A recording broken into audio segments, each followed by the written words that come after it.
Imagina só, o sol escaldante, a savana, uma tribo reunida em círculo, e acabaram de pegar um ladrão. O que acontece agora? Cortar a mão, como no Oriente?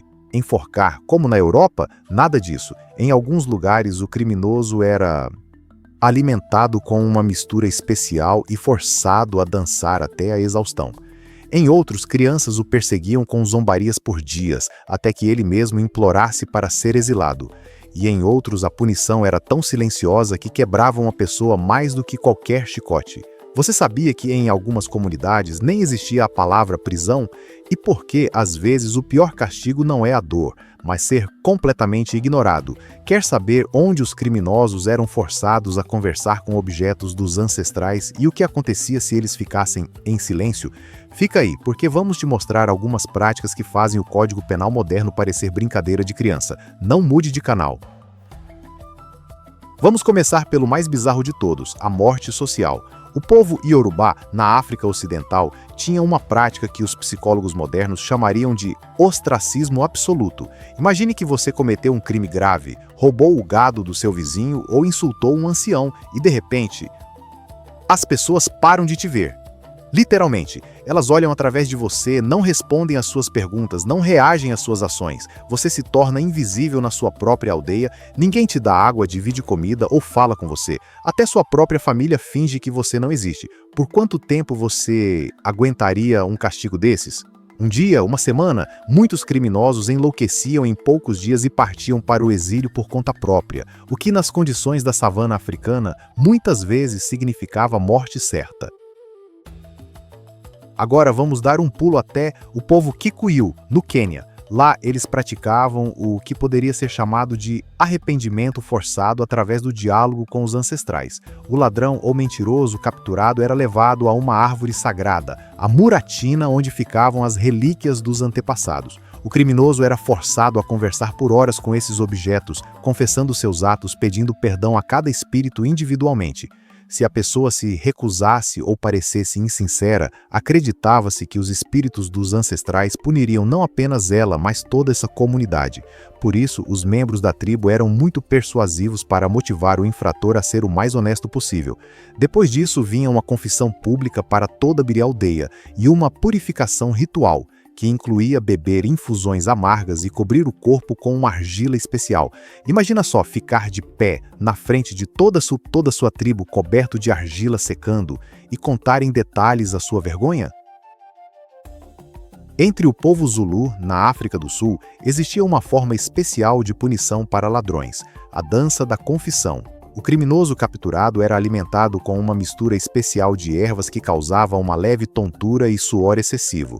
Em seguida, ele era levado para o centro da aldeia, onde uma dança ritual começava. O criminoso tinha que dançar até a exaustão completa, gritando constantemente os detalhes do seu crime. Os membros da tribo ficavam ao redor, batendo palmas, fazendo perguntas que precisavam ser respondidas sem parar de se mover. Essa dança podia durar horas, às vezes até dias. Se a pessoa caísse de cansaço antes que a comunidade considerasse sua culpa paga, a punição se tornava ainda mais severa. Agora, imagine, um calor de 40 graus na sombra, você está dançando há 6 horas seguidas, seu corpo não te obedece mais, mas parar não é uma opção.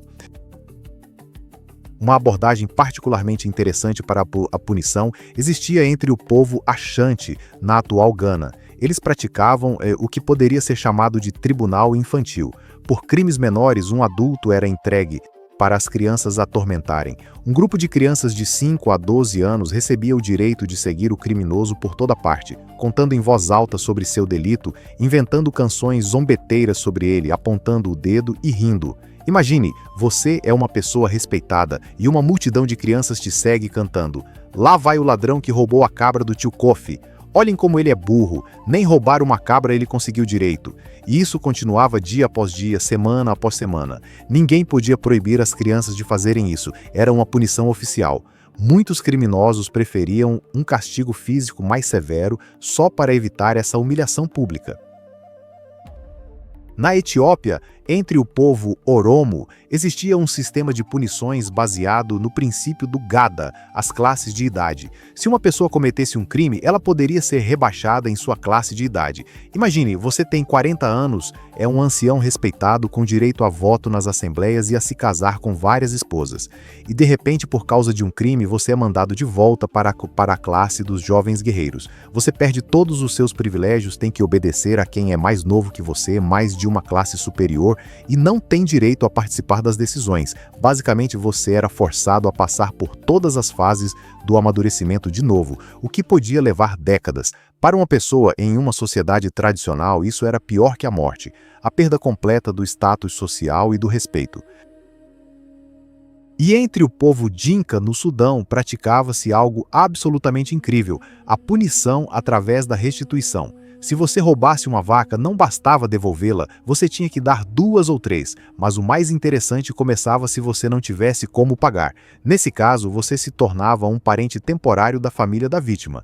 Você morava na casa deles, trabalhava em seus campos, ajudava a pastorear o gado, basicamente se tornava um membro da família, embora com um status baixo, e isso podia durar anos até que você quitasse sua dívida. O paradoxo é que muitos criminosos acabavam ficando nessas novas famílias, casavam-se com as filhas de quem haviam roubado e se tornavam membros plenos do clã. Você consegue imaginar algo assim no mundo de hoje?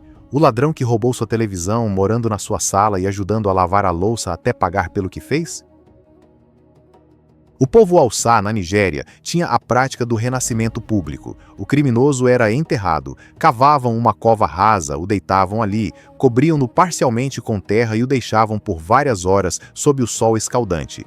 Em seguida, realizavam um ritual de ressurreição. A pessoa era retirada, lavada, recebia roupas novas e um novo nome. Acreditava-se que a pessoa antiga que cometeu o crime havia morrido e uma nova pessoa pura havia nascido. Mas essa nova pessoa começava a vida do zero, sem status, sem bens, muitas vezes sem sequer o direito de voltar para sua casa. Ela tinha que provar seu valor para unir a comunidade novamente. E se cometesse outro crime, o próximo enterro poderia ser de verdade. Particularmente sofisticado era o sistema de punições do povo Dogon, no Mali. Lá praticava-se o que se pode chamar de mutismo seletivo. Se uma pessoa cometesse um crime grave, os anciãos podiam proibir certos membros da comunidade de falar com ela sobre temas específicos. Por exemplo, ninguém podia discutir o tempo ou a colheita com ela, temas cruciais para a sobrevivência em uma sociedade agrícola. Ou ninguém podia responder às suas perguntas sobre os filhos, o que, para uma sociedade onde a continuação da linhagem era o valor supremo, era um golpe terrível. Imagine, você pergunta ao seu vizinho como vai seu filho, e ele olha através de você como se não ouvisse, e isso vindo de todos na aldeia por meses ou anos. No Reino do Congo, território das atuais RDC, Angola e Gabão, existia a prática do ngongo, o julgamento por veneno, mas não era um simples castigo divino como muitas vezes é retratado nos filmes. O suspeito recebia uma poção feita da casca de uma árvore específica para beber. Se ele vomitasse, era considerado inocente, o corpo rejeitava o veneno. Se ele conseguisse manter a poção dentro de si, ou mais frequentemente morresse, era culpado. No entanto, poucos sabem que os sacerdotes que realizavam o ritual controlavam perfeitamente a concentração do veneno. Se eles considerassem de antemão que a pessoa era inocente ou importante para a comunidade, a concentração era tal que causava vômito imediato. Mas se tivessem certeza da culpa ou se a pessoa fosse indesejável, a dose era letal. Assim, não era tanto uma provação mística, mas uma forma velada de sentença judicial. O povo Maasai, no Quênia e na Tanzânia, tinha a prática do seringa, a maldição coletiva. Se uma pessoa cometesse um crime contra a comunidade, os anciãos se reuniam, pegavam um bastão especial de uma árvore sagrada e, passando-o em círculo, cada um pronunciava uma parte da maldição. Acreditava-se que, depois disso, o criminoso seria perseguido por azares, doenças e, no final, morreria de forma agonizante. O interessante é que nenhuma ação física era tomada contra ele. A comunidade simplesmente esperava a maldição funcionar. E funcionava. não por misticismo, claro, mas pelo poder da sugestão e dos efeitos psicossomáticos. As pessoas que sabiam que estavam amaldiçoadas muitas vezes adoeciam de verdade e morriam. É pura psicossomática, conhecida pela medicina moderna. No Mali, o povo bâmbara tinha a prática do coro, a ridicularização pública através da arte. Se uma pessoa cometesse um crime, os griots locais, contadores de histórias e músicos profissionais, compunham canções sobre ela, zombando não tanto do crime em si, mas da estupidez e do jeito desajeitado do criminoso.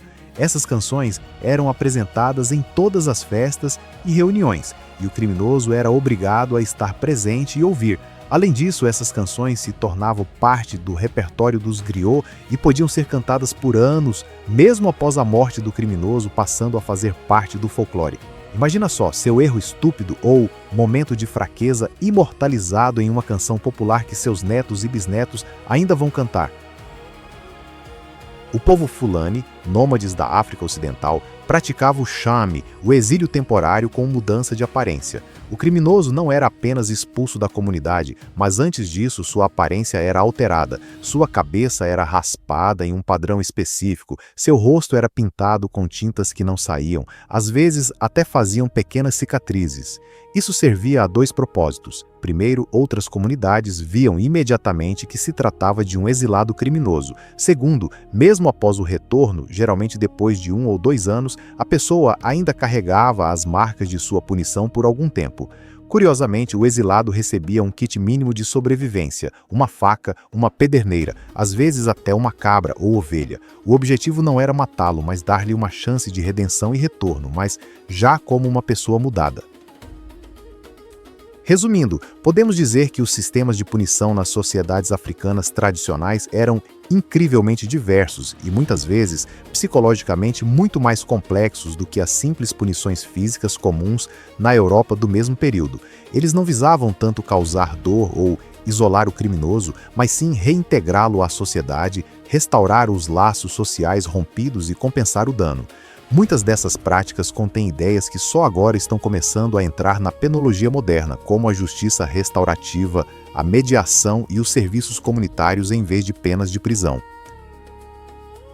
O que é especialmente interessante é que a maioria dessas punições funcionava precisamente porque as sociedades africanas eram coletivistas. A pessoa não se via fora do grupo e a rejeição social era mais assustadora do que a dor física. Em nossa sociedade individualista, muitas dessas punições simplesmente não funcionariam, o que diz menos sobre as punições em si e mais sobre as diferenças fundamentais na estrutura das sociedades. E você, o que acha?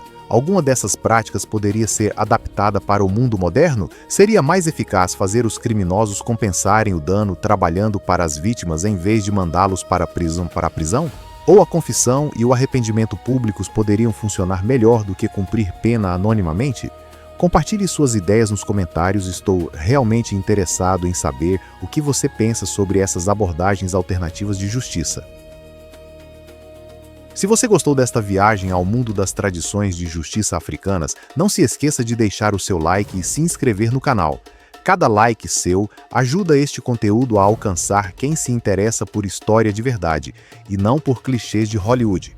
Clique no sininho para não perder o próximo vídeo, onde vamos abordar outro lado inesperado das civilizações antigas que raramente é mencionado nos livros didáticos. E enquanto isso, lembre-se de que todo sistema de justiça reflete os valores da sociedade que o criou. E talvez, ao estudar as abordagens de outros para a punição, possamos entender melhor não apenas eles, mas a nós mesmos, porque no final das contas a justiça não é uma constante universal, mas um espelho que reflete a alma de um povo.